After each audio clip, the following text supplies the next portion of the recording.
አዲሱ ከኮሮና ቫይረስ በላይ ገዳይ ነው ተብሎ በዓለም አቀፉ ማህበረሰብ ዘንድ በእጅጉ የተፈራውና የተሰጋው ቫይረስ የዓለም ስጋት የሆነው ዛሬ አልነበረም። ከዛሬ 4 ዓመታት በፊት አንድ ግለሰብ ስለ ሃንታ ቫይረስ መምጣት በ2026ም ከኮሮና ቫይረስ በላይ ገዳይ በሽታ እንደሚከሰትም በኤክስ ገጹ ላይ ማስፈሩን ተከትሎ በአሁኑ ሰዓት ዓለም እየተነጋገረበት ይገኛል። ይህ ብቻ አይደለም። ሀገረ ህንድ ከ100 ዓመታት በፊት በ2026 እጅግ ከባድና ገዳይ በሽታ እንደሚከሰት በትንቢታቸው በመጽሐፋቸው አስቀምጠው እንደነበርም በርካቶች ይገልጻሉ።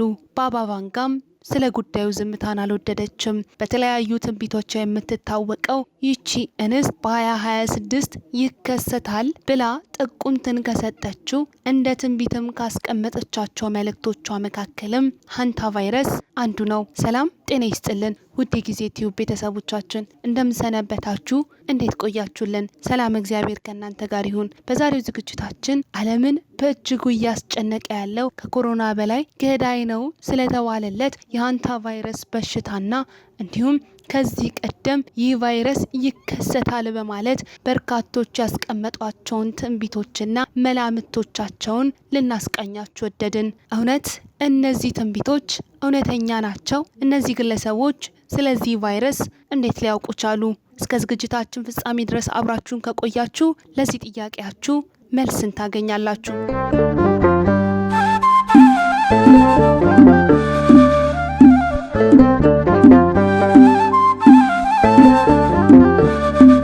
በዓለም አቀፍ ህብረተሰብ ዘንድ በእጅጉ ስጋትን የፈጠረውና ያጫረው በዓለም የጤና ድርጅት በኩልም በእጅጉ የተፈራው ከኮሮና በላይ ቫይረስ ገዳይ ነው የተባለለት የሃንታ ቫይረስ የታወቀውና ለዓለም ስጋት የሆነው ዛሬ አይመስልም።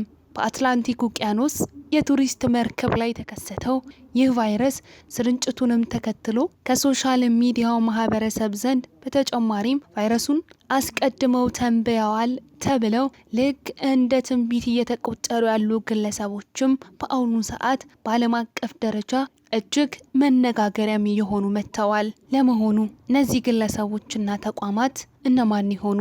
የመጀመሪያው በዓለም አቀፍ ደረጃ እጅግ መነጋገሪያ የሆነው ስለዚሁ ቫይረስ በ2026ም እንደሚከሰት ጭምር ቅድመ ትንበያም የሰጠው ዘ ሲምፕሰንስ የተሰኘው የአኒሜሽን ፊልም ሲሆን ይህ ፊልምም ታዋቂዋ የአሜሪካን የካርቱን ተከታታይ ፊልም ይህንን ወረርሽኝ አስቀድሞ ተንብየዋል በሚልም የፊልሙ አጫጭር ምስሎችም በአሁኑ ሰዓት በዓለም አቀፍ ደረጃ እጅግ እየተቀባበሉትና በርካቶች በቲክቶካቸውና በኢንስታግራማቸው ላይ በስፋት እያሰራጩትም ይገኛሉ።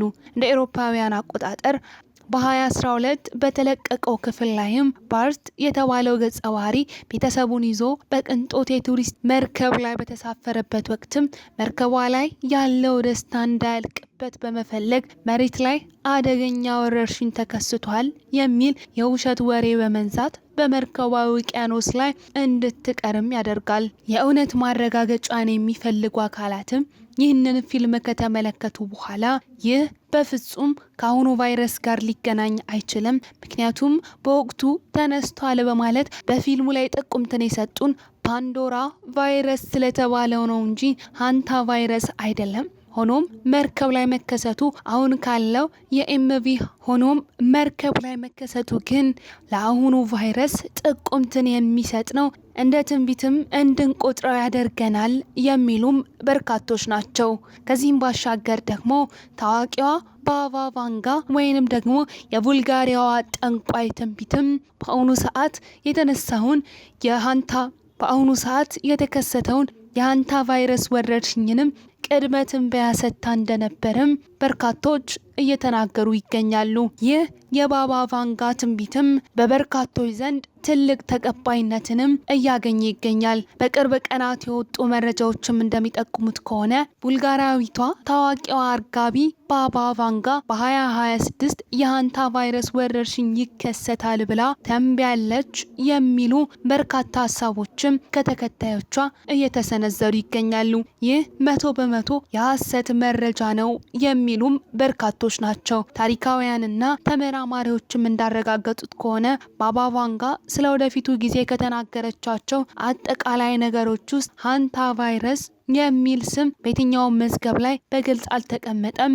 ስለዚህ ይህ ክስተት ተከታዮቹ የፈጠሩት የፈጠራ ወሬ እንጂ እውነት አይደለም በማለትም በርካታ ተመራማሪዎች ይህን የተከታዮቿን እውነት በፍጹም ስህተት ነው እያሉ ይገኛሉ። ነገር ግን በርካቶች ባባ ቫንጋ ይህንን ትንቢት እንዳስቀመጠችም ያምናሉ።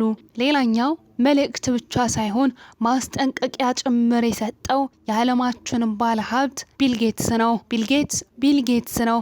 ቢሊየነሩ ቢል ጌትስም ከዓመታት በፊት ዓለም ከኮሮና ቀጥሎ ለሌላ የከፋ ወረርሽኝ መዘጋጀት አለባት በማለትም ያስጠነቅቃቸው ንግግሮች አሁን ላይ በድጋሚ እየተነሱ ይገኛሉ። ምናልባትም ቢል ጌትስ ስለዚህ ወረርሽኝና በሽታ ቀድሞ ያውቅ ነበር። ምናልባትም ይህ በሽታ የፈበረኩትና ያሰራጩትም እነርሱ ይሆናሉ በማለትም በርካቶች መላምታቸውን ያስቀምጣሉ። ቢል ጌትስ ሃንታ ቫይረስ በሚል ለይቶ የተናገረው ትንቢት ወይንም ደግሞ መልእክት ባይኖርም ነገር ግን እርሱና የጤና ባለሙያዎች የአየር ንብረት መለዋወጥን ተከትሎ ከእንስሳት ወደ ሰው የሚቀያየሩ ቫይረሶች እንደሚጨምሩ በሳይንሳዊ መንገድ በምርምር ሲያጠኑ ከቆዩ በኋላ ይህንን ንግግሩን ማድረጉንም በማንሳት በርካታ ተመራማሪዎች የቢል ጌትስ ንግግር ቀጣዩ ትንቢት ሳይሆን ወይንም ደግሞ እንደሚነሳ ስለሚያውቁ ወይም እራሳቸው ያስነሱትና በፋብሪካ የተፈበረከ ቫይረስ ሳይሆን ስለ ቀጣዩ ጊዜያት በምርምር የተረጋገጠ እውነትን የገለጸው በማለትም በርካታ ተመራማሪዎች ቢል ጌትስን ወግነው ይሟገታሉ። ይህ ብቻ አይደለም። ስለ ሃንታ ቫይረስ የተነገረው ትንቢት ለአውሮፓውያን አቆጣጠር በ2022 ስለ ሃንታ ቫይረስ መምጣት በበይነ መረብ ላይ ትንቢት መሰል መልእክትን በማስተላለፉ አሁን ላይ መነጋገሪያ የሆነውም ግለሰብ የበርካቶችን ቀልብ ስቧል።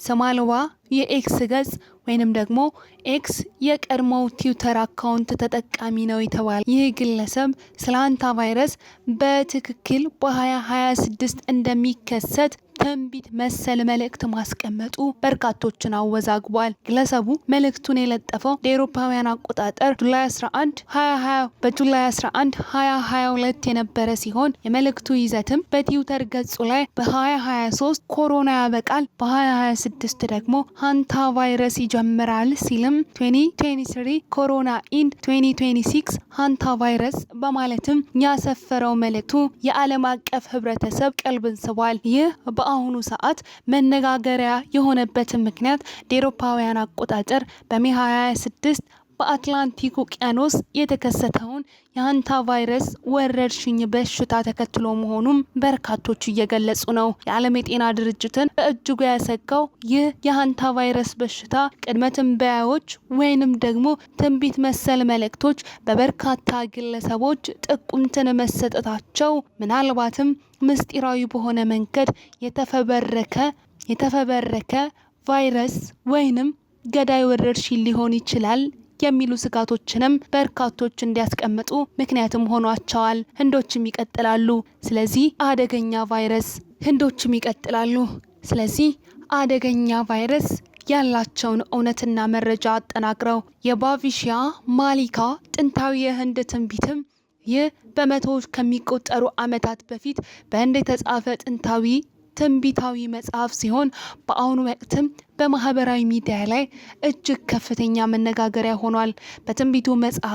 በትንቢቱ መጽሐፍም ትንታኔ መሰረት ከ2025 እስከ 2027 ባሉት ዓመታት ውስጥም በዓለም ላይ በሕክምና ሊታወቁና በቀላሉ ሊታከሙ የማይችሉ በርካታ ምስጢራዊና አዳዲስ በሽታዎች ወይም አንናውን ዲዚዝ እንደሚከሰቱ ያስጠነቀቁ ሲሆን በርካታ የዓለም አቀፍ የሶሻል ሚዲያ ተጠቃሚዎችም ይህንን ጥንታዊ ሃይማኖታዊ ጽሑፍ አሁን ላይ በባህር ላይ ከተከሰተው የሃንታ ቫይረስ ስጋት ጋር በማያያዝም ትንቢቱ እየተፈጸመ ነው በማለትም በስፋት እየተነጋገሩ ይገኛሉ።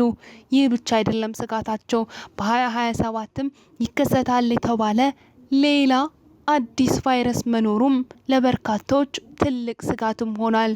ይህ የትንቢት መጽሐፍም ይህንን እውነት ጠቁሞ አልፏል። በርካታ በኢትዮጵያ የሚገኙ ገዳማውያን ባህታውያን አባቶችም ስለዚህ ቫይረስ በትክክል ጥቁምትን አይስጡ እንጂ አደገኛ የሆኑ ቫይረሶች በዓለም አቀፍ ደረጃ እንደሚከሰቱም ጥቁምትን ሰጥተው በበርካታ ጊዜያት በሚልኩት መልእክቶቻቸውና ጽሑፎቻቸው ላይም አስፍሮ ይገኛሉ።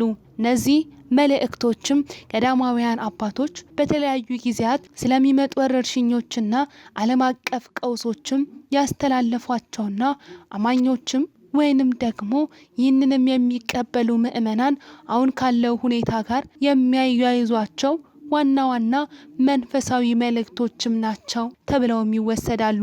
ለምሳሌ ያክል እንኳን ስለ መቅሰፍትና አዳዲስ በሽታዎች አጠቃላይ የሆኑ ማስጠንቀቂያዎች ከተለያዩ ታዋቂ ገዳማት እንደ ዋልድባ፣ ዝቋላ፣ ደብረ ሊባኖስ የሚነሱ ባህታውያን አባቶች በተለያዩ ጊዜያቶች የሚሰጧቸው የተግሳጽ መልእክቶች ላይም ዓለም በኃጢአትና በክፋት በመሞላቷ ምክንያት ወደፊት በሕክምና መድኃኒት የማይገኝላቸው ልዩ ልዩ መቅሰፍቶችና በሽታዎች ወይም ወረርሽኞች ይመጣሉ የሚሉ አጠቃላይ ማስጠንቀቂያዎችን በተደጋጋሚ ሲያስተላልፉ ይደመጣሉ።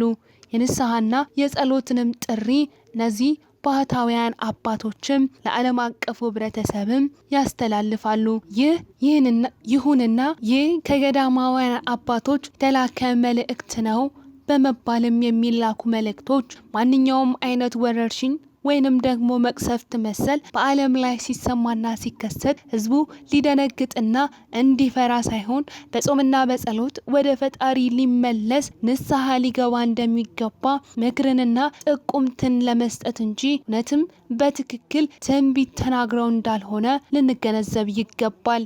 በአሁኑ ወቅትም በማህበራዊ ሚዲያዎች ላይ በተለያዩ ስፍራዎች እንገኛለን፣ በተለያዩ ገዳማት ነን ያለነው በማለት ስማቸውን የማይጠቅሱ የገዳም አባቶች ነን በማለትም ስለ አንታ ቫይረስ ተንበያዋል እየተባለ በተለያዩ ማህበራዊ ሚዲያዎች ላይም እየተሰራጨ ይገኛል። ይህ ከቅድስት ቤተ ክርስቲያን ይፋዊ መዋቅር ከቅዱስ ሲኖዶስ እውቅና ውጭ የሆኑ መልእክቶችንም ኦርቶዶክሳውያን ምእመናን ሊቀበሉ እንደማይገባም በርካታ ድምጾችና ማስጠንቀቂያዎች ከቅድስት ቤተ ክርስቲያናችን እየተላለፉ ይገኛል። ቢሆንም ግን ህዝቡ በዚህ ሰዓት እንደ ትንቢት የሚቆጥረው ከዚህ በሽታ የሚያድነው ነገር ነውና የሚፈልገው በአሁኑ ሰዓት ትኩረቱን ሁሉ ወደ ዓለም አቀፍ ትንቢቶችና ተነግረዋል ስለተባሉ መልእክቶችም እያዘነበለ ይገኛል። ወረርሽኙን ለመግታትና ለመቆጣጠር ወይንም ራሱን ለመጠበቅ ከመሯሯጥ ይልቅ የዓለም አቀፉ ህብረተሰብ በእነዚህ ትንቢት መሰል መልእክቶችም እየተሳበ የትንቢቱ መፈጸሚያ እንደሆነ እያሰበም ይገኛል። ነገር ግን ይህ በፍጹም ከእውነት የራቀ ምናልባትም አሊያም ደግሞ በዓለም ላይ ስለሚከሰቱ ምስጢራዊ ድብቅ የሆኑ እውነታዎች የሚያውቁ አካላት የሚያሰራጩት መረጃ ነውና ህዝቡ ወይንም ደግሞ ማህበረሰቡ ራሱን ከቫይረሱ ለመጠበቅና ለመከላከል የሚሰጡ መልእክቶችን ከመስማት ውጪ እነዚህን የትንቢት መልእክቶች ሰምቶ ተስፋ ሊቆርጥ አይገባም እያልን የዛሬው ዝግጅታችንን በዚሁ እንቋጫለን። ሰናይ ጊዜ ለእናንተ ተመኘን።